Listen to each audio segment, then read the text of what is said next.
Hello, good morning, good afternoon, good evening, wherever you are in the world. Jose here, welcoming you again to another episode of Amazing Worlds, where today I am going to be reviewing the Earthsea series by Ursula Le Guin. Don't know my pronunciation, my American friends, let me know. Again, I think it's French, but what do I know? Anyway, this is the Earthsea Quartet, as it was called at the time, because it comprises the first 4 books in the series. But it's not the complete series. There's two more books, bit of history here.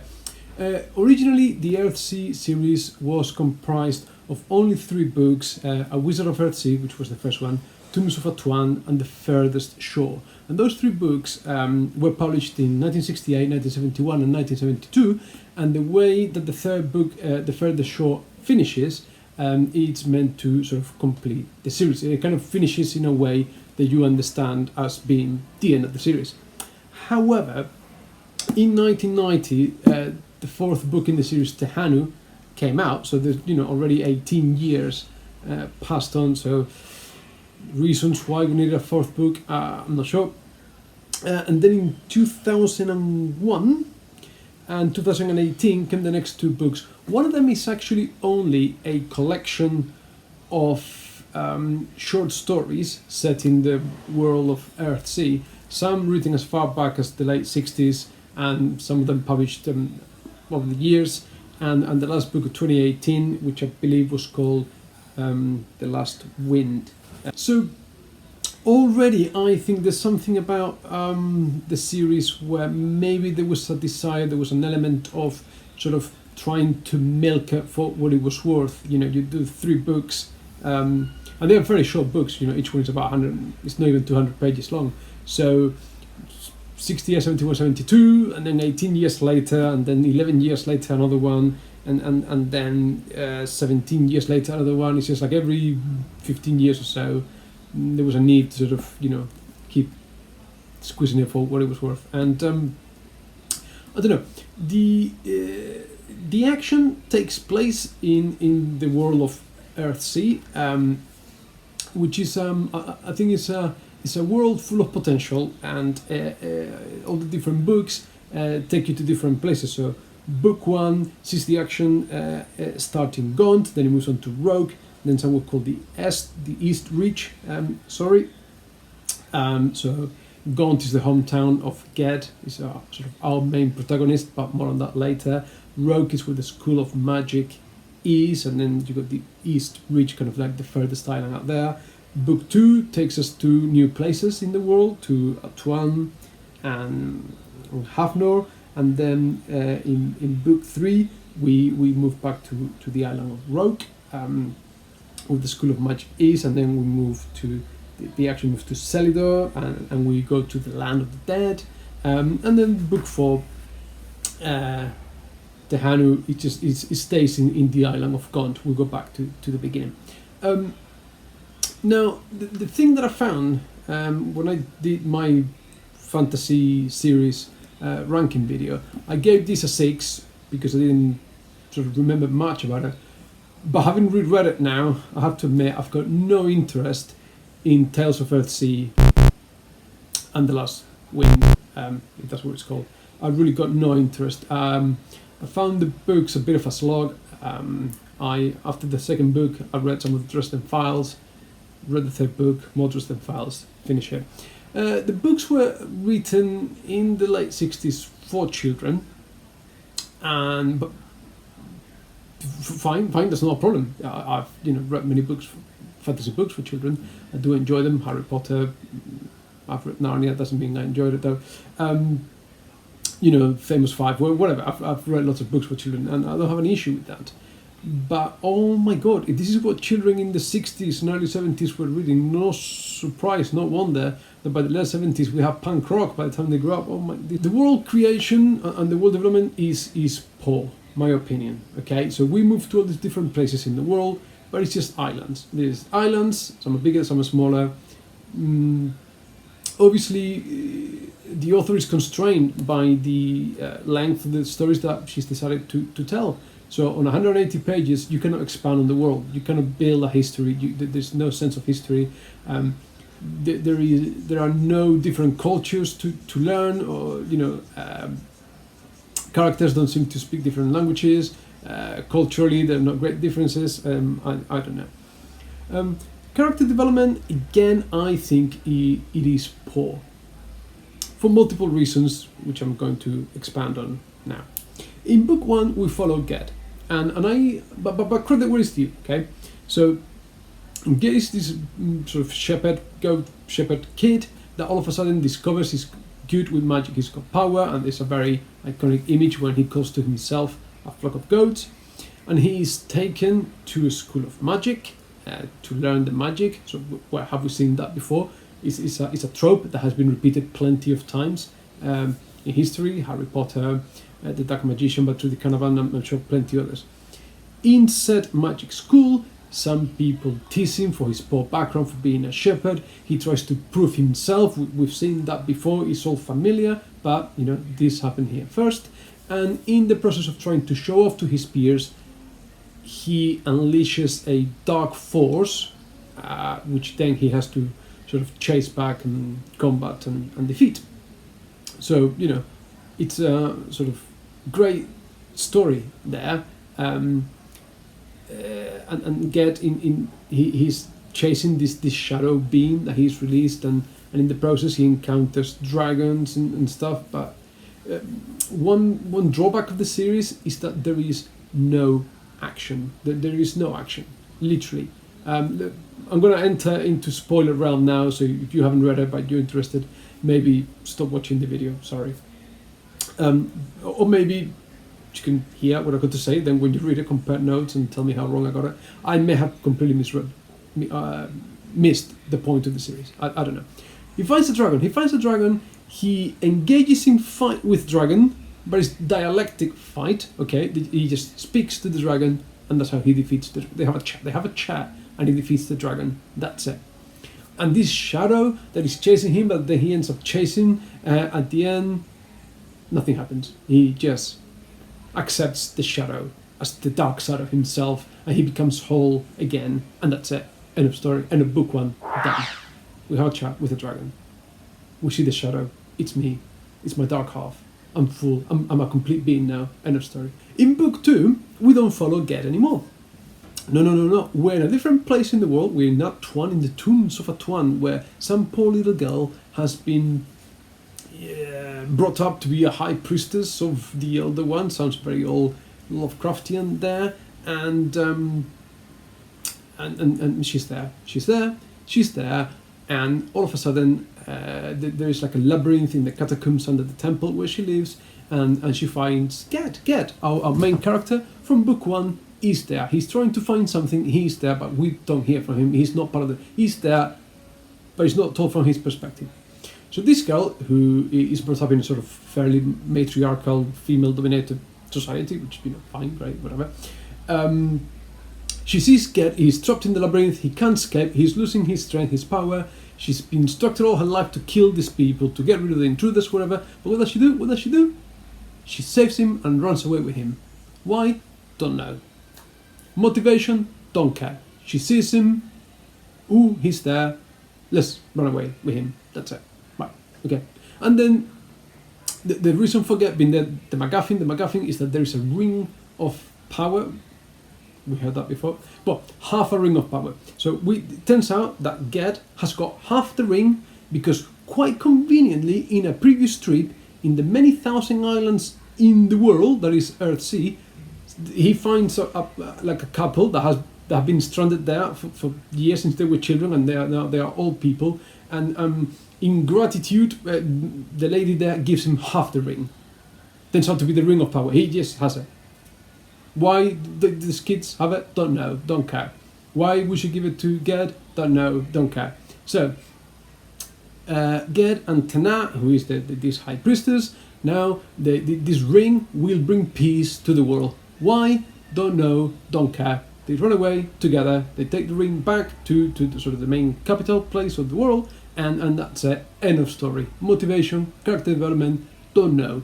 In book 2, Ged is not the archmage, he's the big cheese, the grand fromage of all the wizards, but why had he got there? Don't know, don't care. Book 3. Book 3, there is a prince coming from one of the islands up north. Prince, magic is disappearing in the world. Important, so magic is disappearing in the world. So Ged and this young kid, who just apprentice of wizard, who happens to be, turns out that he's going to be the future king that's going to bring peace to the world, goes with Ged to defeat this dark wizard that is sucking the magic from the world. They travel to the land of the dead, they come back, but that's it. So like literally there's no confrontation with this evil wizard, there's no action. Remember, in this series there's no action, They travel to the land of the dead, so they have to die to go to the land of the dead, fight this archmage, and they come back in the wings of a dragon. They come back. Why? Don't know. Why is the dragon helping? Don't care. They just come back. There's a new king in the world. End of story. And Ged loses his powers. He's not the archmage anymore. He's just normal dude. You know, he's gone full circle. So little kid, no powers, discover his powers, becomes the greatest wizard in the world, loses his power. That was the end. That was the end of the series. That was the end of book 3. As we know, book 4 came around. To hell. Right, okay. This takes the action.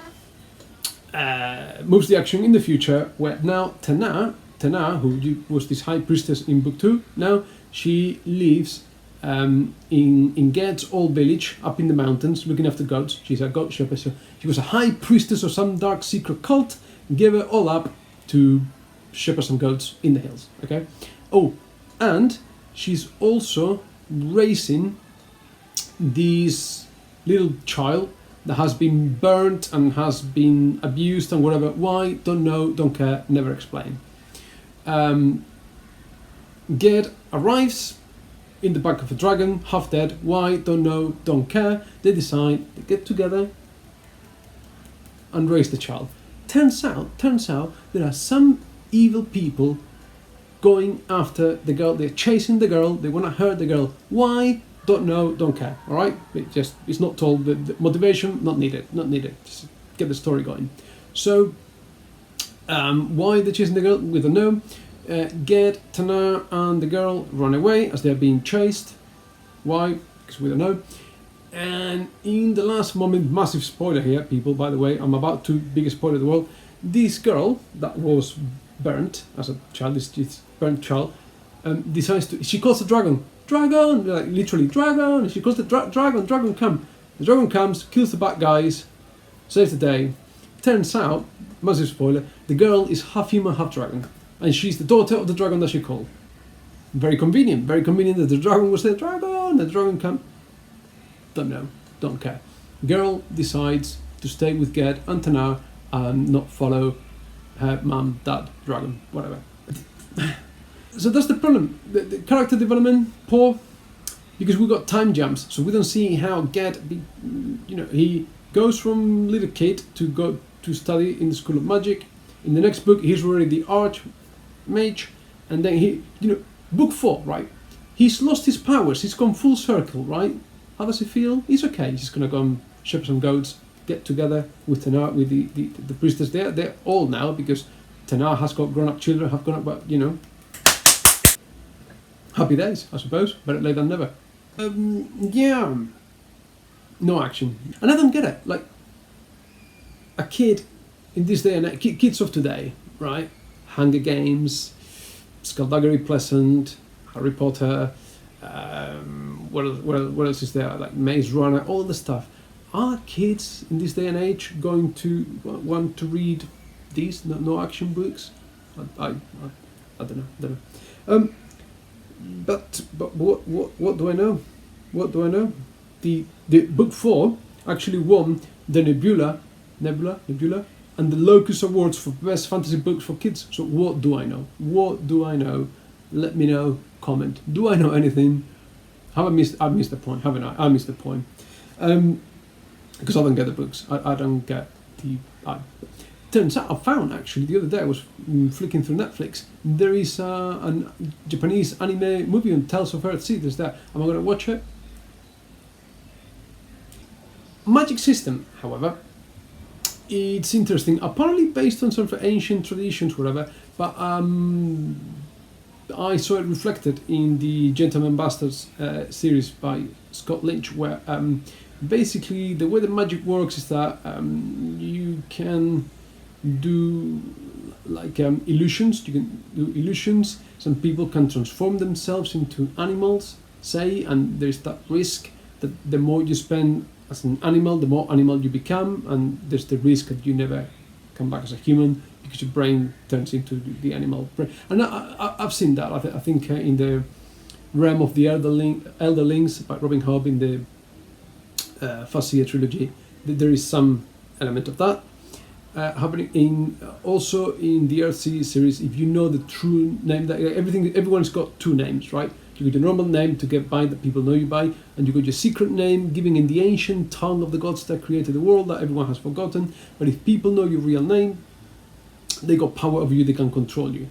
And I've seen that, as I said, mentioned already in the Gentleman Bastards series, that things have a true name, and if you know it, you can sort of control it, you know, its essence, whatever. Except for dragons. Dragons don't care. Dragons will freely give, like, people keep the true name hidden, very, very secret, only will tell it to people that they deeply trust. Except for dragons, they don't care. Dragons are dragons, you know. But remember, you can always defeat a dragon by having a chat with them. In the books, a dragon lord is someone that talks to dragons, has a chat with the dragon. Hey, dragon, how you doing? That's it, you're a dragon lord. Right, so, I don't know. Like, one more thing I've seen, like, there's a lot of praise for Earthsea. A lot of people are there. They pile heaps of praise on the books. I've missed the point. I don't know. I don't get it. Like, sort of underlying the whole thing, so in the cosmic organization of the Earthsea world, there is the idea of balance, of good, evil, neutrality, right? And people then say, "Oh, it's got Taoist. Taoist, like, you know, Tao, Chinese, ancient Buddha, Taoist influences." To me, that's cheap intellectualism, right? Because, my opinion, of course, any story, any tale of good versus evil, you can go, "Ooh, it's got deep Catholic Christian influences. You know, the eternal battle of good versus evil." Any world conception, any fantasy world that revolves around the idea of balance, you can go, "Ooh, Taoist influence there, you know, Eastern religion." That's just cheap intellectualism, I think, you know. I'm not entirely sure any author sits out there reading, I don't know, whatever Taoist, you know, ancient Taoist books and go, "Ooh, this really influenced my conception of the fantasy world I'm creating." No, I think it's just a natural process that after a while you're sick and tired of the good versus evil sort of plot or setting of the world, and you decide to sort of give it a spin there, add a third element of neutrality, which is what the Dungeons and Dragons role-playing game did. You got good, evil, neutrality, and it all revolves around the idea of balance. Does it make it have a Taoist influence? I don't think so, but I'm going to put on my cheap intellectualism hat and go and expound here that when back in the 70s, the Dungeons and Dragons game was created by, is it Dan Arneson? Forget the name now. I'll put it in a caption below. They had Taoist influences when they designed the game. There you go. That's my opinion. That's what I've got for today. These were my notes because I wanted to make it worthwhile. I wanted to make sure I mentioned and I hit on the points that I wanted to discuss, to bring up, to shed some light on. Remember, there's no action, okay? It became a bit of a slog at the end, lack of action. If I was to do my fantasy list ranking again, it probably got down a point. It'd only be a 5. I suspect that the latest books would have drawn new readers to the series. I think there'd be a sort of nostalgia element of people that were back in the day would have picked up those new books. I don't think it would be drawing many new fans to the series. Maybe people like me will pick it up because I think it's got its place in fantasy literature history, and I firmly believe that you should always go and read the classics to understand where we're at, where we may be going. But would I recommend this? Anyway, thank you ever so much for watching. Please, please, please like, subscribe, comment, spread the word, share the message, let me know what you think. Take lots of care because this corona thing is starting to spike up again. Things are getting a little bit iffy. I think we've all been too freely going out there and mingling about, and we need to be careful. So, wish you all the best, take lots of care, and I'll see you next time. Bye.